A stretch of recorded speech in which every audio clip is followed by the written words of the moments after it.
ঘৃণা করে সেও মুমিন ওয়ালাইসা ওয়ালাযালিকা মিনাল ঈমানি হাব্বাতা খারদাল, এটুকু নেই যার তার ঈমান সরিষার সমপরিমাণও নেই।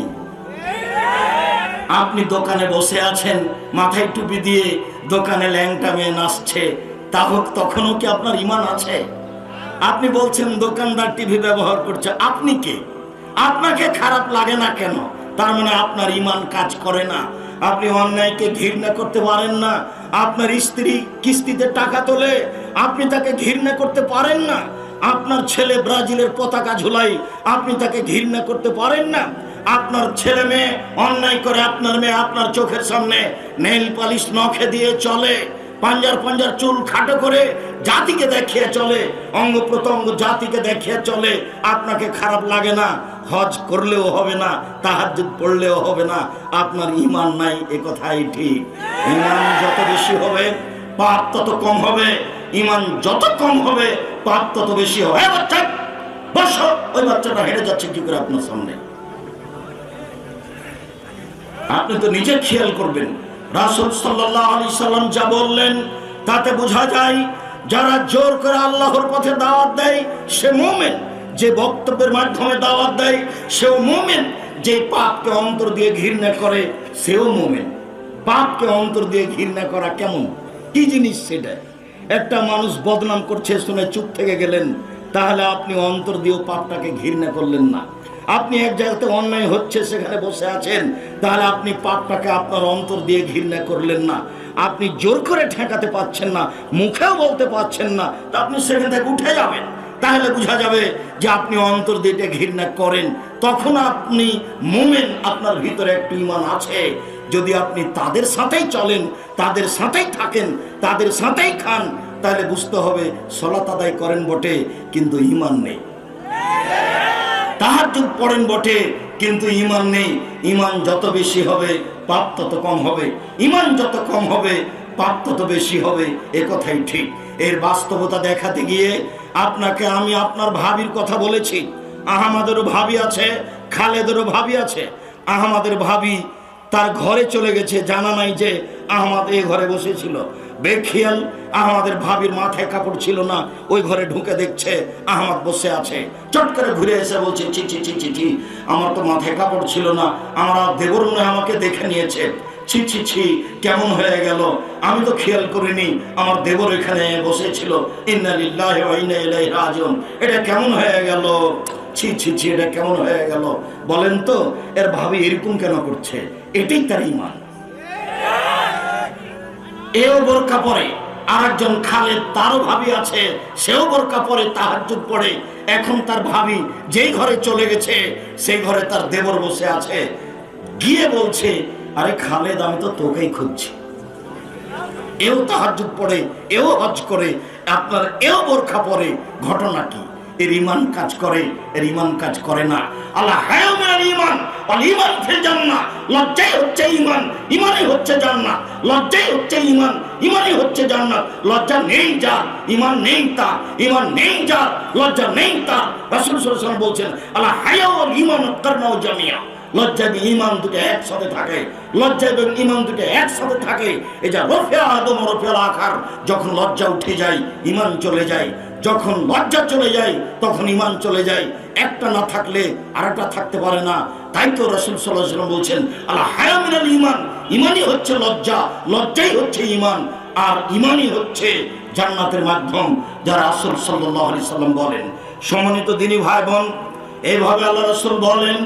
আবু সাঈদ খুদরি রাদিয়াল্লাহু তাআলা আনহু বলেন, মান রা মিনকুম মুনকারান ফায়গাইরুহু বিয়াদি, পৃথিবীর মানুষ শুনে রেখো, তোমরা যদি কেউ মন্দ কিছু দেখো তাহলে সব জোর করে ঠেকানোর চেষ্টা করো। ফাইনাল ইস্তাতি ফাবিলিসানিহি, জোর করে যদি ঠেকাতে না পারে সে তাহলে মুখ দিয়ে ঠেকানোর চেষ্টা করবে। ফাইনাল ইস্তাতি বিকালবিহি, যদি সে মুখের মাধ্যমে ঠেকাতে না পারে তাহলে অন্তরে ঘৃণা করে সেটাকে ঠেকানোর চেষ্টা করবে। হাদিস মুসলিম। সম্মানিত দ্বীনি ভাই বোন, এইভাবে আল্লাহর রাসূল দাওয়াতের কথা বলেন জনগণকে এবং নিজে দাওয়াত দেন। আবু হুরায়রা রাদিয়াল্লাহু তাআলা আনহু বলেন, রাসূল সাল্লাল্লাহু আলাইহি সাল্লাম বলেছেন, আল্লাহে, আল্লাহর কসম, আমি মুহাম্মদ সাল্লাল্লাহু আলাইহি সাল্লাম বলছি, লা তা'মুরান্না বিল মা'রুফ ওয়া লা তানহাউনা আনিল মুনকার। জরুরি তোমাদের জন্য, অবশ্যই অবশ্যই তোমাদেরকে ভালো পথের দাওয়াত দিতে হবে, আল্লাহর পথে দাওয়াত দিতে হবে, ভালো কাজের দাওয়াত দিতে হবে এবং মন্দ কাজের নিষেধ করতে হবে। ভালো কাজের দাওয়াত দিতে হবে এবং মন্দ কাজের নিষেধ করতে হবে। আওলে শাকাল্লা, নইলে আল্লাহ তার উপরে গজব দিবেন, নইলে আল্লাহ তাদের উপরে গজব দিবেন, নইলে আল্লাহ তাদের উপরে গজব নাযিল করবেন। ফায়াদুনাহু আও তাদুনাহু, তখন তোমরা আল্লাহর কাছে দোয়া করবে, প্রার্থনা করবে। ফালা ইস্তাজাবু লাকুম, তোমাদের দোয়া কবুল হবে না। তখন তোমরা দোয়া করবে, তোমাদের দোয়া কবুল হবে না। তখন তোমরা দোয়া করবে, তোমাদের দোয়া কবুল হবে না। এই কথা মুহাম্মদ সাল্লাল্লাহু আলাইহি সাল্লাম বলেন।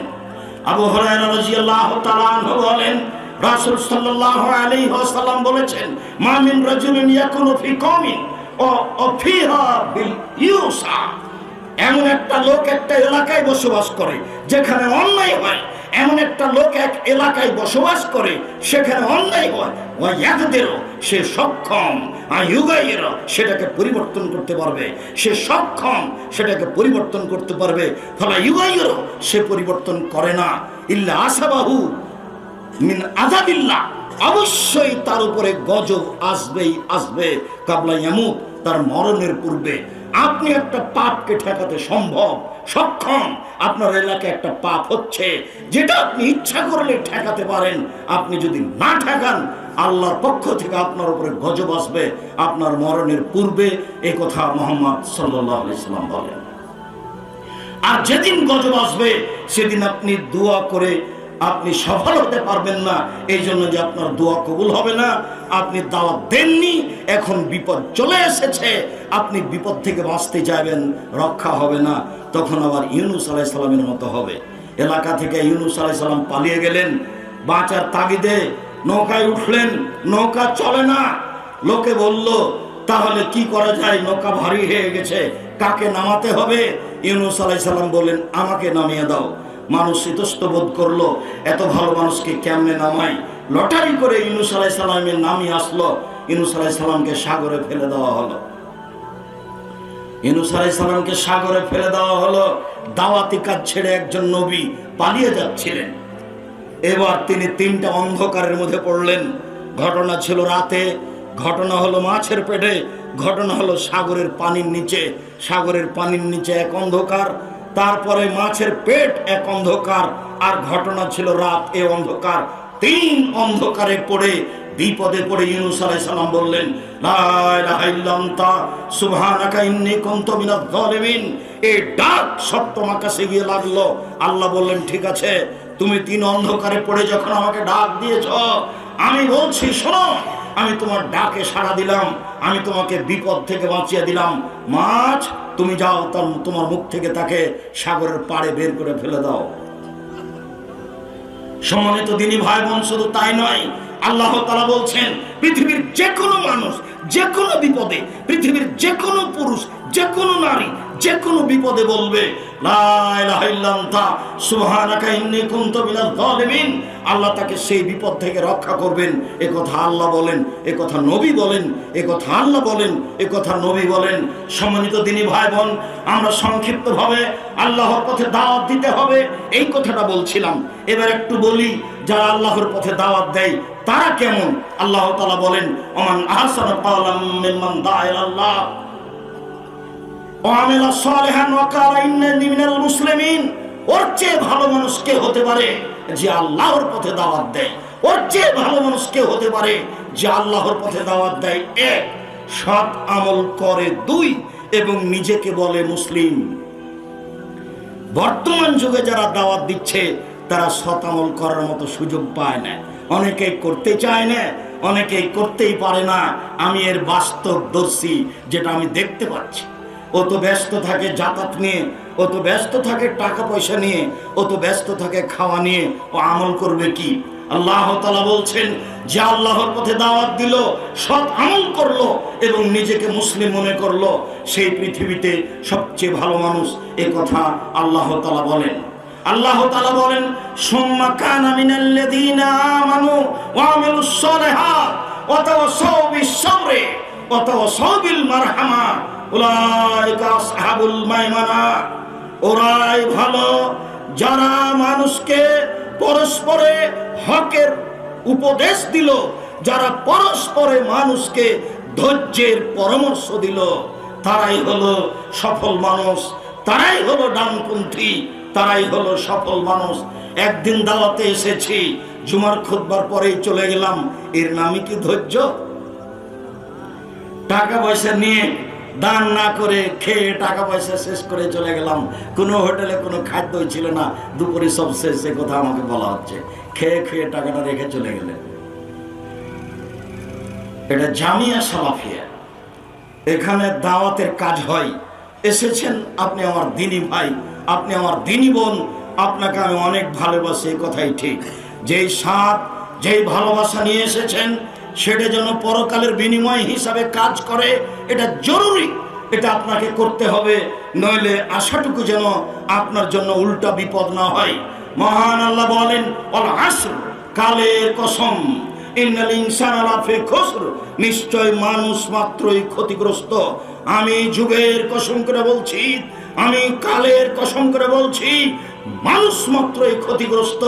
তবে ইল্লাল্লাযিনা আমানু ওয়া আমিলুস সালিহাত, যারা ঈমান এনেছে, যারা সৎ আমল করেছে, ওয়াতাওয়াসাউ বিল হক্কি ওয়াতাওয়াসাউ বিস সবর, যারা মানুষকে হকের উপদেশ দিল, যারা মানুষকে ধৈর্যের উপদেশ দিল। যেখানে হক আছে সেখানে ধৈর্য আছে, ধৈর্য ছাড়া হক চলে না। ধৈর্য একটা ভিন্ন জিনিস। ধৈর্য দিয়ে মানুষ সফলতা অর্জন করতে পারে, তবে মনে হয় সে পারবে না, সে ধৈর্য ধারণ করলো, আসলে তা নয়। আল্লাহ তাআলা আমাদের নবীকে বলছেন, ফাসবির সাবরান জামিলা, মুহাম্মদ সাল্লাল্লাহু আলাইহি সাল্লাম, আপনি উত্তম ধৈর্য ধারণ করুন। আল্লাহ তাআলা আমাদের নবীকে বলেন, আসবির আলা মা ইয়াকুলুন, ওরা যা বলে এই কথার উপরে আপনি ধৈর্য ধারণ করুন। ওরা বলে মুহাম্মদ পাগল হয়েছে, ওরা বলে মুহাম্মদকে জিনে ধরেছে, ওরা বলে মুহাম্মদকে জিনে ধরেছে, মুহাম্মদ পাগল হয়েছে, এ দিন ধর্ম বিকৃত করেছে, একে ঢেল মারো, এর গায়ে ধুলা ছিটিয়ে দাও, একে এলাকা থেকে তাড়িয়ে দাও, একে হত্যা করো, একে জেলখানায় বন্দি করো। ওরা যা বলে বলুক না কেন, তুমি ধৈর্যের পরিচয় দাও।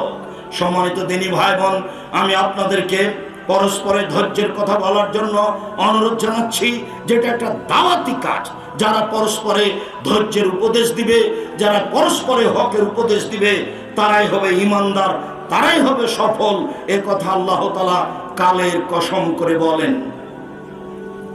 সম্মানিত দিনী ভাই বোন, আল্লাহ তাআলা এইভাবে বলেন, রাসূল সাল্লাল্লাহু আলাইহি সাল্লাম বলেন, মান দা ইলাল্লাহ আলা খাইরিন, কেউ যদি মান দাল্লা আলা খাইরিন ফালাহু মিসলু আজরি ফাইলিহি, আপনি যদি একটা মানুষকে ভালো কাজের আদেশ করেন, তাহলে ভালো কাজ করে যে নেকি পাবে, আপনি আদেশ করার কারণে সেই নেকি পাবেন। আমি আব্দুর রাজ্জাক বিন ইউসুফ নিজেই মাঝে মধ্যে বলি, আপনাদের সামনেও বলি, আসলে আমি দাওয়াত দিয়ে তেমন সফলতা অর্জন করতে পারছি তা আমার মনে বলে না। যেভাবে চলছি, যেভাবে খাচ্ছি, যেটুকু মানুষ সহযোগিতা করছে, তাতে বিচারের মাঠে আমি জবাব দিতে পারবো, এটা আমার মনে বলে না। তবে জনগণ আমার কথা শুনে যেভাবে আমল করে, ওর আমল থেকে যদি আমি কিছু পাই, এই দিয়ে যদি বিচারের মাঠে টিকতে পারি, এটা আমার মনে আমাকে অনেক সময় আশ্বস্ত করে। বিমানবন্দরে মাঝে মধ্যেই একটার পর একটা ঘটনা ঘটেই থাকে। তার একটা ঘটনা আপনাকে শোনায়, 1 মিনিট। একটা লোক এসে বলছে, সালাম দিই, বলছে এত শক্ত করে কথা বলেন কেন? আমি বলছি, বলতে হবে, জরুরি, এজন্যই বলি। জি না, নরম করে বললে হবে না, না নরম করে বললে হবে, আপনি এত শক্ত করে বলবেন কেন? তখন আমি বললাম, এখন বিমানবন্দর জরিপ করা হোক, শুধুমাত্র বিমানবন্দর যারা বাংলা ভাষায় বক্তব্য দেয় তাদের কার কথা মেনে বেশি চলে, এতে যদি উপস্থিত আমি আগে না থাকি, তাহলে আমি আর বক্তব্য দেব না কোনোদিন। তখন বলছে, আসলে আপনার কথাতে আমি পরিবর্তন হয়েছি, আর কথা সত্য ছিল সেজন্যই পরিবর্তন হয়েছি। আমার মনে বড় সাধ ছিল, কোনোদিন দেখা হলে আপনি যেভাবে বক্তব্য দেন সেভাবে আপনাকে একটু উল্টা বলবো, এটাই আমার সাধ। তাই আপনাকে বললাম, এই কথাটা বলছে সিলেট তার বাড়ি। বিমানবন্দরে একদিন ঢুকছি আমি, তো আপনার ওই ভোলা জেলার এক মেয়ে আমি যেতেই চট করে দাঁড়িয়ে বলছে, আমি আপনাকে আমার জীবনের চেয়ে বেশি ভালোবাসি। অবাক কথা, তুমি মেয়ে মানুষ এভাবে ভালোবাসো মানে? বলে আপনার বক্তব্যে আমি পরিবর্তন হয়েছি, আমি আধুনিক নই অত্যাধুনিক ছিলাম, আপনার বক্তব্যে আমি পরিবর্তন হয়েছি। তখন আমি বলছি, এত শক্ত কথা তুমি শুনতে পারো? তখন উত্তরে বলল, শক্ত নয়, সত্য কথা। সম্মানিত দিনী ভাই বোন, রাসূল সাল্লাল্লাহু আলাইহি সাল্লাম যখন দাওয়াত দিতেন, এজা খাতাবা, যখন তিনি বক্তব্য দিতেন, আহমারা তাইনাহু, তার দুই চোখ লাল হয়ে যেত, অস্তাদা গাজাবহু, তার রাগ বেশি হয়ে যেত, আলা সাউতহু, তার কণ্ঠ উঁচু হয়ে যেত, কান্ন মনোজর চাই, যেন তিনি সৈন্য দলকে ধমক দেখাচ্ছেন, এই করতে হবে, সে করতে হবে। এটা ছিল তার বক্তব্যের গতি। সম্মানিত দিনী ভাই বোন, যার কারণে আমি একাধিক দিন বলেছি, কণ্ঠস্বরে বক্তব্য জায়েজ নয়। বক্তব্যের সুন্নতি হচ্ছে এটা, দাওয়াতের পদ্ধতি হচ্ছে এটা। এই যা খাতাবা, যখন আল্লাহ রাসূল বক্তব্য দিতেন, আহমারা তাইনাহু, দুই চোখ লাল হয়ে যেত, অস্তাদা গাজাবহু, রাগ বেশি হয়ে যেত, ওয়ালা সাউতহু, কণ্ঠ উঁচু হয়ে যেত, কান্না মনোজর যাস, যেন তিনি সৈন্য দলকে ধমক দেখাচ্ছেন।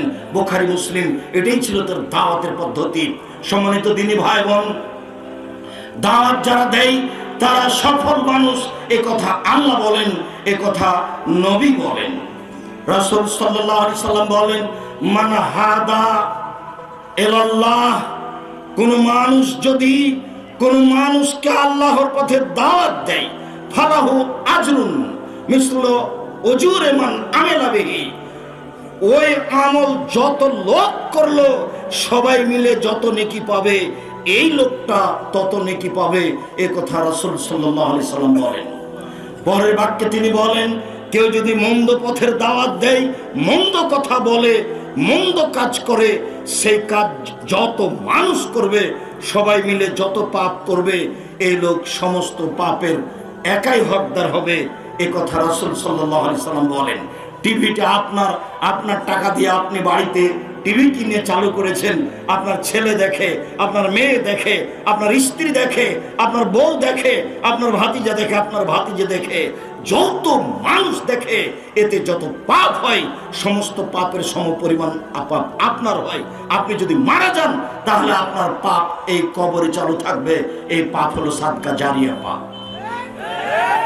সেটা দোকান হোক, সেটা সিনেমা হোক, সেটা যাত্রা হোক, সেটা টিভি হোক, প্রত্যেক যেটা পাপের পথ আপনি চালু করবেন, ওই পাপ যতদিন থাকবে, যত মানুষ তাতে অংশগ্রহণ করবে, ওরা সবাই মিলে যত পাপ অর্জন করবে, আপনার একাই তত হবে, এ কথা রাসূল সাল্লাল্লাহু আলাইহি সাল্লাম বলেন। তিনি বলেন, মান সান্না সুন্নাতান ফিল ইসলামে, কেউ যদি কোন সুন্নাতকে সমাজে চালু করে, মরে যাওয়া সুন্নাতকে, তাহলে সে নেকি পাবে, এবং ওই সুন্নাত যত মানুষ পালন করবে এতে যত নেকি হবে, যে চালু করেছে সে একাই তত নেকি পাবে, এ কথা মুহাম্মদ সাল্লাল্লাহু আলাইহি সাল্লাম বলেন। রাসূল সাল্লাল্লাহু আলাইহি সাল্লাম বলেন, বাদাল ইসলামু গারিবা শায়াউদু কামা বাদা গারিবা ফাতুওয়ালিল গুরবায়ে, ইসলাম সংখ্যালঘু অবস্থায় পৃথিবীতে ছড়িয়ে পড়েছে, আবার সংখ্যালঘু অবস্থায় পৃথিবী থেকে বিদায় নেবে। সংখ্যালঘু অবস্থায় যারা আছে তারাই হলো সফল মানুষ। এই কথা বলার পরে তিনি বলেন, হুম আল্লাযীনা ইসলাহুনা মা আফসাদা নাসু মিন বাদি, এরাই সফল মানুষ যারা দাওয়াত দিয়ে দিয়ে ওই সুন্নাতগুলি চালু করেছে, যে সুন্নাতগুলি মরে গেছিল, ওই আমলগুলি চালু করেছে, যে আমলগুলি সমাজে ছিল না। সম্মানিত দিনী ভাই বোন, আপনাকে আমি কয়েকটা আমল দেখাই, তার একটা আমল দেখাই। সালাতের মধ্যে আমরা একবার আঙ্গুল উঠাতাম, যা কিয়ামত পর্যন্ত প্রমাণ করা যাবে না, ওটা একটা বিদআত আমল। এখন আমরা চলমান আঙ্গুল উঠাই, এ দিয়ে শয়তানকে হত্যা করা হয়, একটা ভালো আমল চালু হয়েছে। সম্মানিত দিনী ভাই বোন, আপনাকে আমি আরো আমলের কথা বলি, যে আমাদের দেশে সালাতের পরে, 5 ওয়াক্ত সালাতের পরে হাত তুলে দোয়া হতো, সবাই মিলে চিল্লাচিল্লি করে হাত তুলে দোয়া করা হতো। এখন এই বিদআত আমলটা উঠে গেছে। এখানে একটা সুন্নাত আমল চালু হয়েছে। আসসালামু আলাইকুম রহমতুল্লাহ, আসসালামু আলাইকুম রহমতুল্লাহ। এরপরে যা জিকির আজকার আছে সেটা হবে, এটাই হলো সুন্নাত। সবাই মিলে হাত তুলে দোয়া করে একটা বেদাতি আমল করে চলে যাবে, এটাই হলো বিদআত। সম্মানিত দিনী ভাই বোন, আমাদের সমাজে ছিল যে মানুষ মারা যাওয়ার সাথে সাথে তাকে কাপড় দিয়ে ঢেকে দিতে হবে, তারপরে তাকে কেবলামুখী করতে হবে। হ্যাঁ, কাপড় দিয়ে ঢেকে দিতে হবে এ কথাই ঠিক, তবে তাকে কেবলামুখী করতে হবে এ কথা ঠিক নয়, এটা বিদআত। তারপরে লোকটিকে ওযু দিয়ে গোসল দিতে হবে, এটাই সুন্নাত। গোসল ওকে বাম কাতে সইয়ে দিয়ে ডান কাতে পানি ঢেলে গোটা শরীরকে ভিজিয়ে সুন্দর করে 3 বার ধৌত করতে হবে। তারপরে সাদা 3টি কাপড়ের উপরে তুলে দিতে হবে, ডান দিকের কাপড় বামে, বাম দিকের কাপড় ডানে। এটাই হয়ে গেল গোসল। যদি আপনাকে খারাপ লাগে তাহলে আপনি বিশেষ অঙ্গ লজ্জা স্থান ধোয়ার সময় হাতে কিছু ন্যাকড়া ব্যবহার করতে পারেন। যদি খারাপ না লাগে কোনো সমস্যা নেই, সাথে সাথে পেট চেপে পেশাব পায়খানা বের করতে হবে, এটা হলো বিদআত। সাথে সাথে তাকে উঠাতে হবে, বসাতে হবে, এটা হলো বিদআত। সাথে সাথে গোসল দেওয়ার পূর্বে তার গোপ ছোট করতে হবে, এটা বিদআত। সাথে সাথে গোসল দেওয়ার পূর্বে তার নিচের লোম পরিষ্কার করতে হবে, এটা বিদআত। সাথে সাথে গোসল দেওয়ার পূর্বে তার নখ ছোট করতে হবে, এটা বিদআত। শ্বাস বন্ধ হয়ে গেছে, সব কাজ বন্ধ হয়ে গেছে, আর কোনোটা চালু নেই।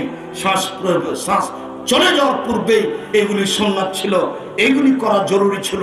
এখন না, এখন শুধুমাত্র ওযু দিয়ে গোসল দিতে হবে।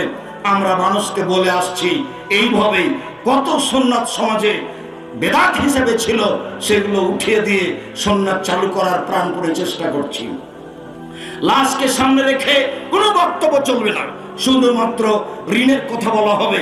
এমপি মন্ত্রী কারো বক্তব্য এখানে চলবে না, শুধুমাত্র ঋণের কথা বলে জানাজা পড়াতে হবে, এটাই সুন্নাত। সাথে সাথে লাশটাকে নিয়ে যাওয়ার সময় আগে মাথা পিছে পা, নইলে বেদাত হবে, এগুলো কথা নয়। যেটা সুবিধা হবে সেটা নিয়ে যাবে। ঘাড় পরিবর্তন করতে হবে, এটা বিদআত। প্রয়োজনে 10 বার কাঁধ পরিবর্তন করব, এটাই সুন্নাত। নিয়ে যেতে যেতে 3 বার নামাতে হবে, এটাই বিদআত। প্রয়োজনে 10 বার নামাবো, এটাই সুন্নাত। ওখানে লাশটা না রাখা পর্যন্ত কেউ বসতে পাবো না, এটাই বিদআত। যে যখন গেছে সে তখন বসবে, এটাই সুন্নাত।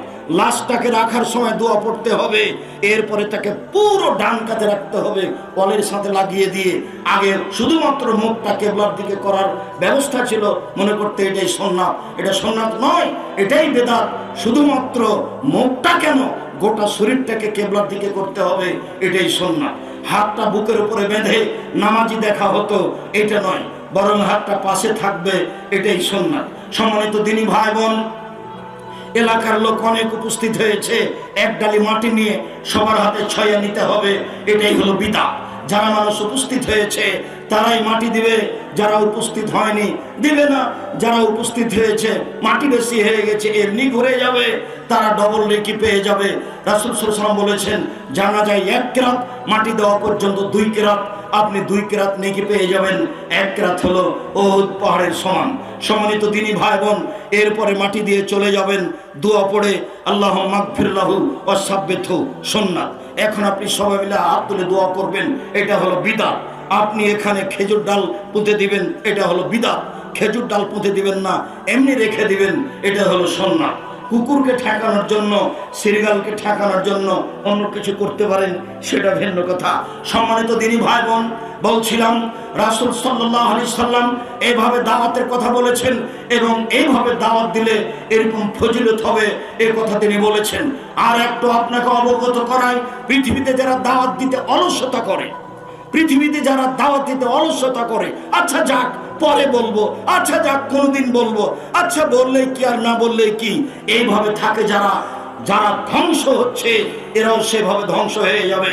রাসূল সাল্লাল্লাহু আলাইহি সাল্লাম বলছেন, মাসালুল মুদহিন ফি হুদুদিল্লাহ ওয়াল ওয়াকি ফিহা, যারা অন্যায় করে আর যারা অন্যায়কে সহ্য করে, অন্যায়কে দেখে থেকে যায়, এদের দুইজনের উদাহরণ এক দলের মতো। যে দল ইস্তাহানু সাফিনা, একটা নৌকা ভাড়া নিয়ে লটারি করেছে, ফাসারাবাজুহুম ফি আলাহা ওয়া সারাবাজুহুম ফি আসফালিহা, লটারির মাধ্যমে কিছু লোক উপরে হয়েছে, উপর তলায় স্টিমারের, আর কিছু লোক নিচে তলায় হয়েছে। ফায়ামুরু আলাল্লাযিনা ফি আসফালিহা আলাল্লাযিনা আলা আলাহা, যারা নিচে আছে তারা পানি আনতে উপরে যায়, ফাতাত যাবেহি, তখন উপরের লোকের অসুবিধা হয়। আপনারা পানি আনতে উপরে আসেন, পানি নিয়ে গেলে জায়গা ভিজে যায়, এত ঝামেলা করিয়েন না। তখন উপর থেকে লোকটা নিচে এসে ফা খাজা ফাসান একটা কুড়াল নিয়েছে, ও জালায়ান করে আসফালা সাফিনা একটা কুড়াল নিয়ে নৌকার স্টিমারের নিচের দিক ছিদ্র করতে আরম্ভ করেছে। উপর থেকে এসে বলছে, মালা দোস্ত কি খবর, তুমি এভাবে নিচের দিক ছিদ্র করছো কেন? তখন লোকটা বলছে, দেখেন উপরে পানি আনতে গেলে আপনাদের অসুবিধা হয়, আর আমাদের পানিরও খুব প্রয়োজন, তাই নিচের দিক ছিদ্র করে পানি বের করছি। রাসূল সাল্লাল্লাহু আলাইহি সাল্লাম বলছেন, পৃথিবীর মানুষ শোনো, আনজাহু, ও যদি নিজেকে ঠেকায় তাহলে তাকেও বাঁচাতে পারবে, স্টিমারের সবকে বাঁচাতে পারবে। ও যদি ছেড়ে দেয়, যাক ওর যা মনে লাগে করুক, তাহলে নিজেকে ধ্বংস করবে, স্টিমারে যত লোক আছে সবাকে ধ্বংস করবে। স্টিমার ডুবে গেলে কেউ রক্ষা পাবে না। হাদিস বুখারী মুসলিম। সম্মানিত দিনী ভাই বোন, আপনার চোখের সামনে পাপ হচ্ছে, হোক আপনি এইভাবে দিন কাটাচ্ছেন, ছেলে আপনার চোখের সামনে দুই কানে ইয়ারফোন লাগিয়ে ইন্ডিয়ার গান চালাচ্ছে, মেয়ে আপনার নগ্ন পোশাকে স্কুল কলেজে যাচ্ছে, আপনি বেশ সুন্দর তাকে টাকা পয়সা দিচ্ছেন, কোনো সমস্যা হচ্ছে না। কোনো বাপ আবার মেয়েকে ঢাকা বিশ্ববিদ্যালয়ে ভর্তি করে দিয়ে 3 চিলাই চলে যাচ্ছে লন্ডন, ওখানে বাপে তাসবিহ টিপে ধর্মের নামে, এখানে মেয়ে তাসবিহ টিপে প্রেমের নামে। এইভাবে কি সংসার চলবে? এইভাবে কি শরীয়ত চলে? এইভাবে নৌকা ডুবে গেলে সবাই যেমন হারিয়ে যাচ্ছে, এই বাপ এই মেয়ে কেউ টিকতে পারবে না, সবাই বিচারের মাঠে হারিয়ে যাবে। তাই তো রাসূল সাল্লাল্লাহু আলাইহি ওয়াসাল্লাম বলছেন, 3 শ্রেণীর মানুষ জাহান্নামে যাবে, 3 শ্রেণীর মানুষ জাহান্নামে যাবে। এক, মদনুল খামর, যারা নিয়মিত বিড়ি তামাক জর্দা সিগারেট গুল খায় তারা জাহান্নামে যাবে। 2, আর রাজরাত মিনান নিসায়ে, পুরুষের বেশধারী নারী, যারা পুরুষের জুতা স্যান্ডেল পরে, যারা পুরুষের শার্ট প্যান্ট পরে, যারা পুরুষের পোশাক পরে, তারা জাহান্নামে যাবে। যারা গেঞ্জি গায়ে দিয়ে চলে, নগ্ন পোশাকে চলে, তারা জাহান্নামে যাবে। 3, আপনি দায়ুস আল্লাযী কুরফি আলাল খাওয়াসা, যে তার বাড়িতে বেহায়াই সুযোগ দিয়েছে, সুযোগ্য পিতা, ক্ষমতা আছে আপনার, টাকা আছে আপনার, দখল আছে আপনার, বাড়ি আপনার, ঘর আপনার, মেয়ের পোশাক পাতি আপনার, মেয়ের টাকা পয়সা সবকিছু আপনার, আপনার চোখের সামনে মেয়ে নগ্ন পোশাক পরে, চোখে মুখে আসকারা মাস্কারা লাগিয়ে, এ নখে নেইল পালিশ দিয়ে এইভাবে নগ্ন পোশাকে রাস্তাঘাটে ঘুরবে, স্কুল কলেজে চলে যাবে, আর আপনাকে সেটা ভালো লাগবে, আপনি কিছুই বলবেন না। বিশ্বাস করেন, বিচারের মাঠে টিকতে পারবেন না। নৌকা ডুবে গেলে টিকবে না যেমন কেউ, আপনিও বিচারের মাঠে টিকতে পারবেন না, আপনার নৌকা ডুবে গেছে। সম্মানিত দিনী ভাই বোন, আপনাকে আমি সতর্ক এ ব্যাপারে বারবার করছি।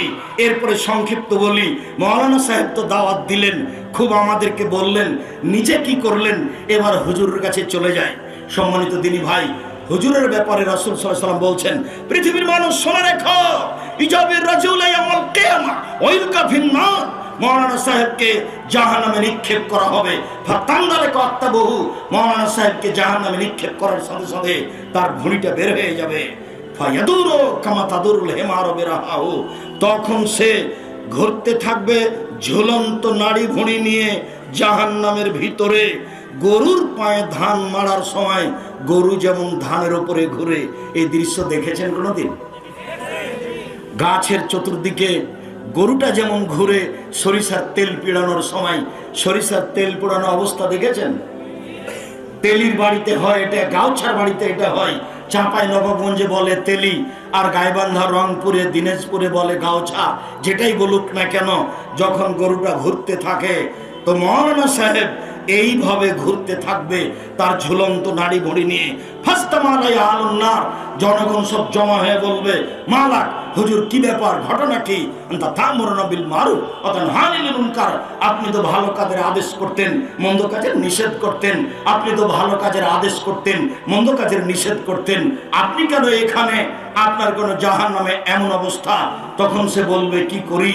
আমরুকুম বিল মারুফ ওয়া লা আতিহি, আমি ভালো বলেছি, ভালো করিনি যে। ওয়া আনহাকুম আনিল মুনকার ওয়া আতিহি, আমি মন্দ নিষেধ করেছি, তবে নিজে মন্দ করেছি। আমি মন্দ নিষেধ করেছি, তবে আমি মন্দ নিজে করেছি। সাতক্ষীরার মাওলানাকে আমি বলি, আচ্ছা মাওলানা সাহেব, সাতক্ষীরা থেকে দিনাজপুরে এসে যে পর্দার বক্তব্য করলেন, তো আপনাদের বাড়ি তো ঘেরা নাই, চতুর্দিকে ফাঁকা, এইখানে একটা ঘর, এইখানে একটা ঘর, মধ্যে গরুর গাড়ির রাস্তা। আবার একটা দিনাজপুরের এই দিক, যারা পূর্ব থেকে বাঙালি মানুষ হিসেবে আছে, তাতে দিনাজপুর তেঘরার লোক পড়ে, যাবু খাবু এইভাবে কথা বলে যারা, তাদেরও অনেকের বাড়ি ঘেরা নাই, এদিকে একটা ঘর, ওইদিকে একটা ঘর, মধ্যে গরুর গাড়ির রাস্তা। আমি তেঘরার মানুষকে বলিনি, কেননা তেঘরার তো জামিয়া সালাফিয়া, সেইটা বলে আর নিজের কথা বলবো কি। তবে আপনাকে বলছি, মৌলানা সাহেবকে বলছি, মৌলানা সাহেব, পর্দার বক্তব্য অন্তত আপনি সাতক্ষীরা থেকে আমাদের এলাকায় দিয়েন না। কেন আপনি পর্দার বক্তব্য দিবেন কি? আপনার বাড়ি তো ঘেরা নেই। যদি আপনার বাড়িতে আমরা যাই, আমি আব্দুর রাজ্জাক বিন ইউসুফ পরিবার নিয়ে যাই, তাহলে আপনার বাড়িটাকে মনে করব এটা ট্রেন স্টেশন। ট্রেন স্টেশনে যেভাবে পর্দা করে থাকি আমরা, সেভাবে থাকবো। আপনার বাড়ি ঘেরা নেই। মাওলানা সাহেব, কেন আপনি দাওয়াত দিবেন? বিপদ নেমে এসেছে আপনার উপরে। দেখুন, আবু হুরায়রা রাদিয়াল্লাহু তাআলা আনহু বলেন, রাসূল সাল্লাল্লাহু আলাইহি সাল্লাম বলেছেন, লাইলাতুল উসরিয়া বি, যে রাতে আমাকে উপরে নিয়ে যাওয়া হলো, লাইলাতুল ইসরা, যে রাতে আমাকে নিয়ে গিয়ে 5 ওয়াক্ত সালাত ফরজ করা হলো, যখন আমি যাচ্ছিলাম হঠাৎ দেখি অনেক মানুষ তুকরাজু সাফাম বিমাকাজা মিনান নার, তাদের জিহ্বাকে আগুনের কাঁচি দিয়ে কেটে নেওয়া হচ্ছে। অবাক হয়ে গেলাম, ঠোঁট এবং জিহ্বাকে আগুনের কেঁচি দিয়ে কেটে দেওয়া হচ্ছে। আমি বললাম, জিবরাইল, মান হাউলা, এরা কারা? ইন্না লিল্লাহি ওয়া ইন্না ইলাইহি রাজিউন। জিবরাইল, বলো এরা কারা যাদের ঠোঁট এবং জিহ্বাকে আগুনের কাঁচি দিয়ে কেটে দেওয়া হচ্ছে? তখন জিবরাইল বলছেন, হাউলাই খুতবাউকা আল্লাযিনা ইয়া'মুরুনা বিল মারুফি ওয়া ইয়ানসাউনা আনফুসাহুম। এরা হচ্ছে ওরাই যারা বক্তব্য দিয়ে বেড়াতো কিন্তু নিজে আমল করতে না, পরিবারকে আমলের কথা বলতো না, তাদের এই অবস্থা। এ কথা মুহাম্মদ সাল্লাল্লাহু আলাইহি সাল্লাম বলেন। সম্মানিত দিনী ভাই বোন, রাসূল সাল্লাল্লাহু আলাইহি সাল্লাম আরো বলেন যে আমাকে যখন নিয়ে যাওয়া হলো জান্নাত দেখানোর জন্য সপ্তম আকাশে, ঘুমের ঘোরে ডান হাত ধরে আছেন জিবরাইল, বাম হাত ধরে আছেন মিকাইল।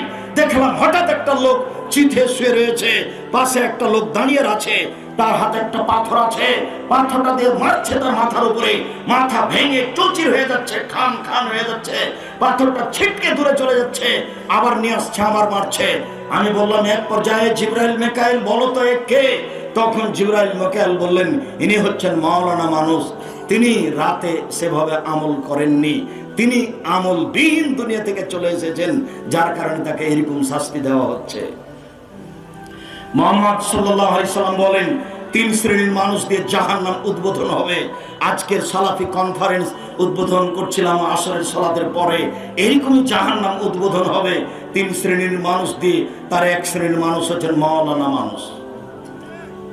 দুঃখিত, রাসূল সাল্লাল্লাহু আলাইহি সাল্লাম বলছেন, মাসালুল্লাযী ইয়ামুরুন নাসা বিল মারুফি ওয়া ইয়ানসাউ আনফুসাহু, সেই লোকের উদাহরণ যে লোক নিজে মানুষকে ভালো কথা বলে, নিজে আমল করে না, নিজে মানুষকে ভালো কথা বলে, নিজে আমল করে না, সে হচ্ছে মাসালুস সিরাজে, ওই মোমবাতির মতো, ইহরিকু নাফসাহু ওয়া ইউজিলুন নাস, যে জ্বলে জ্বলে নিজেকে শেষ করে দেয়, মানুষকে আলো দেয়, জ্বলে জ্বলে নিজেকে শেষ করে দেয়, মানুষকে আলো দেয়। ওই হুজুর হলো মোমবাতির মতো। বলেন তো মোমবাতির ফলাফল কি? মোমবাতি জ্বলতে জ্বলতে শেষ হয়ে যায়, নিজেকে শেষ করলো বটে, কিন্তু মানুষকে আলো দিল, নিজেকে আলোর মধ্যে আনতে পারলো না, নিজেই শেষ হয়ে গেল। হাদিসটা মুহাম্মদ সাল্লাল্লাহু আলাইহি সাল্লাম বলছেন, এটা রাসূলের মুখের কথা। উপদেশ বইটা দেখেন, আল্লাহর পথে দাওয়াতে হাদিস দেওয়া আছে। রাসূল সাল্লাল্লাহু আলাইহি সাল্লাম বলছেন, ইন্না আখাফু মা আখাফু আলা উম্মতি, আমার উম্মতের উপরে সবচেয়ে যেটা বড় ভয়, আমার উম্মতের উপরে সবচেয়ে যেটা বড় ভয়, সেটা হচ্ছে যে প্রত্যেক সে ব্যক্তি আলেমুন বিলিসানিহি, কুল্লু মুনাফিক আলেমুন বিলিসানিহি, মুখে বিদ্বান কর্মে মুনাফিক। এই লোকের ব্যাপারে আমার বড় ভয়। মুখে বিদ্বান কর্মে মুনাফিক, মুখে বিদ্বান কর্মে মুনাফিক, এই লোকের ব্যাপারে আমার বড় ভয়। বহু জায়গাতে দেখবেন দাড়ি চাঁচা আছে, প্যান্টটা টাকানোর নিচে আছে, সিগারেট খায়, সমাজের দায়িত্ব পালন করে, আমাদের সামনে বক্তব্য এমন ঝেড়ে দিল যে আব্দুর রাজ্জাক সাহেব যে বক্তব্য দিলেন, সে বক্তব্য আপনাদেরকে মেনে চলতে হবে। ওকে মেনে চলতে হবে, এটা তার হিসাব নাই। এবং অনেক মানুষই দিন ধর্ম চর্চা করে শুধু মানুষকে ঠেকানোর জন্য, নিজে আমল করে না। এবার শেষ হাদিস দুটি রাসূলের আপনাকে মনে করার জন্য আবারও স্মরণ করাচ্ছি। যারা মুখে বিদ্বান কর্মে মুনাফেক, আল্লাহর নবী এদের উপরে খুব বড় আশঙ্কা ভয় করেছেন। যারা মুখে বিদ্বান কর্মে মুনাফেক, যারা মুখে বিদ্বান কর্মে মুনাফেক আশঙ্কা করেছেন। সাথে সাথে রাসূল সাল্লাল্লাহু আলাইহি ওয়াসাল্লাম বলেছেন, সেই লোকের মতো হয়েও না যে লোক আল্লাহর পথে দাওয়াত দেয় সে হলো মোমবাতির মতো জ্বলে, মোমবাতি শেষ হয়ে গেল, নিজে কিছু করতে পারলো না, নিজেকে জ্বালিয়ে দিয়ে মানুষকে আলো দিল। এই হচ্ছে আল্লাহর পথে দাওয়াত দেয়, নিজে আমল করে না। সম্মানিত দিনী ভাই বোন, আমি এই আলোচনার সংক্ষিপ্ত পর্যায়ে আলোচনা করে আপনাকে আবারও বলছি, জামিয়া সালাফের কথাটি আপনার হয়তোবা ব্যস্ততার কারণে আপনি চলে গেছেন, জামিয়া সালাফিকে তেমন হয়তোবা মূল্যায়ন করতে পারেননি। এখন যে কাল থেকে ছেলেরা যে পিছনে সালাত আদায় করতে চাচ্ছে, তো কিভাবে সালাত আদায় করবে? তাহলে কি ফেরেশতা টাকা পয়সা দিয়ে যাবে, তারা এগুলো সালাত আদায় করবে সেখানে? না এটা জিনের দেশ, যে জিনের হাতে মসজিদ তৈরি করে দিয়ে যাবে, তখন ছেলেরা সালাত আদায় করবে? দিনী ভাই বোন, আপনারাই টাকা পয়সা দিয়ে প্রতিষ্ঠানের এসব কাজগুলি করেছেন, আপনাদেরকে টাকা পয়সা দিয়ে বাকি কাজগুলি করতে হবে। আমি খাকসার সাধারণ মানুষ, আমি আপনাদের সাথে আছি মাত্র। আমি তো তেমন কিছু করতে পারি না। আমি হচ্ছি কচুর পাতার পানি। কচুর পাতার উপরে পানি থাকে, বাতাস হলে টলমল টলমল করে, কখন পড়ে পড়ে। আমি নিঃস্ব মানুষ, আমার কাছে কোনো পয়সা পাতি নেই। আমার শুধু এটাই কথা যে আমার হাতে টাকা নেই এ কথা সত্য, এখানে প্রতিষ্ঠান গড়বে এ কথা সত্য, ইনশাল্লাহ গড়বেই গড়বে। আমার হাতে টাকা নেই এ কথা সত্য, এখানে মসজিদ গড়বে এ কথা সত্য, ইনশাল্লাহ গড়বেই গড়বে। আমাদের মতো এই দিনী ভাই বোনদের মাধ্যমেই আল্লাহ তাআলা মসজিদ নির্মাণ করবেন ইনশাআল্লাহ। আল্লাহ সর্বশক্তিমান, তিনি জ্ঞানী, তিনি ধনী, তিনি কিভাবে করবেন তিনি ভালো জানেন। তবে আমাদের যেটুকু জিম্মেদারি দিয়েছেন সেটুকুর জিম্মেদারিতে বলছি, আমরা এই 3 সেট মসজিদের লক্ষ্যে আনুমানিক অনুমান করছি ছোটখাটো করতে প্রায় 20 লক্ষ টাকা খরচ হতে পারে। মরবে দিনী ভাই বোনকে এই বৈঠকে দান করার জন্য আন্তরিকভাবে অনুরোধ জানাচ্ছি। আমাদের ছেলেরা শোনো, যারা তোমরা আশেপাশে আছো সবাই আমাদের কাছে আসো। আমার দিনী বোনেরা যারা আছেন, আমাদের মেয়েরা যারা আছো, তোমরা উঠো, আমার দিনী বোনদের কাছে যাও। আপনাদের বাড়ি যাওয়ার টাকা ব্যতীত আমি মনে করি যা আছে তাকে সাথে নিয়ে যাওয়া প্রয়োজন মনে করিয়েন না। আমি সব সময় আপনাদের সাথে থাকি, অংশগ্রহণ করি। আমি আপনাদের সাথে অংশগ্রহণ করো তো আমি আপনাদের সবাইকে বলছি, সম্মানিত দিনী ভাই বোন, আপনারা এই দানে অংশগ্রহণ করেন, বৈঠকি দান। সাথে সাথে যেহেতু আমরা 3 সেট করতে চাচ্ছি, কাজেই যদি মনে করেন যে আমি 5 বান্ডিল টিন 10 বান্ডিল টিন দিয়ে পাঠাবো, সেটা আপনার ব্যক্তিগত ব্যাপার, সেটা আপনি করতে পারেন। সেটা আপনি সরাসরি জিনিস দিয়েও করতে পারেন, টাকা দিয়েও করতে পারেন। উপস্থিত বৈঠকের দিনী মুসলিম ভাই বোন, আমি আপনাদের জন্য আন্তরিকভাবে বলি, আল্লাহুম্মা সাল্লি আলাইহি আল্লাহুম্মা বারিক আলাইহি। আর খবরদার যারা আছেন তারা উঠে যাবেন না, যেহেতু তারা বড় বড় বিদ্বান, আর পাশে একটু হয়তো দাঁড়িয়ে আছেন, কিন্তু স্থান ছেড়ে চলে যাবেন না, আমিও কষ্ট পাবো। আর যারা যারা বড় বড় বিদ্বান এসেছেন, ডক্টর লোকমান আছেন, ডক্টর ইমাম হোসেন আছেন, তাদের বক্তব্য আপনাদেরকে মূল্যায়ন করতে হবে অল্প সময় হলেও। আর ওই আব্দুল আলিম আছে, রূপগঞ্জ নারায়ণগঞ্জের প্রিন্সিপাল, আপনাদের সবাইকে আমি বৈঠকি দানে অংশগ্রহণ করার জন্য বলছি। এই ছেলেরা তোমরা সবার কাছে যাও, এই মিডিয়ার ছেলেরা তোমরা অংশগ্রহণ করো। তোমরা আবার মনে করো না যে আমাদেরকে বলা হয় না আমরা তার বাইরে। যারা স্টেজে আছেন তারা সবে অংশগ্রহণ করবেন। আমি আপনাদের সাথে সবসময় থাকার চেষ্টা করি। আল্লাহ তুমি আমাদের কবুল করো। আল্লাহ তুমি এই গভীর রাতে আমার দিনী ভাই বোনদের যে দোয়া করছি, আল্লাহুম্মা সাল্লি আলাইহি আল্লাহুম্মা বারিক আলাইহি বারাকাল্লাহু ফি আহলিকা ওয়া মালিকা। সম্মানিত দিনী ভাই বোন, বড় বড় বিদ্বানেরা আছেন, তারা সময়ের উপরে কথা বলবেন। সকল দিনী ভাই বোনকে বৈঠকি দানে অংশগ্রহণ করার আন্তরিকভাবে অনুরোধ জানিয়ে বলছি, আল্লাহ তুমি আমাদের এই গভীর রাতের দান কবুল করো, আল্লাহুম্মা আমিন। আল্লাহ তুমি আমাদেরকে ধৈর্য ধারণ করার তৌফিক দান করো, আমরা যেন এই বৈঠকে শেষ কথা শেষ আলোচনা শুনে এখান থেকে বিদায় নিতে পারি, এইটুকু তুমি তৌফিক দান করো, এবং আমল করতে পারি, এইটুকু তুমি তৌফিক দান করো। আপাতত এই পর্যন্ত বলে কথা শেষ করলাম। আসসালামু আলাইকুম ওয়া রাহমাতুল্লাহ।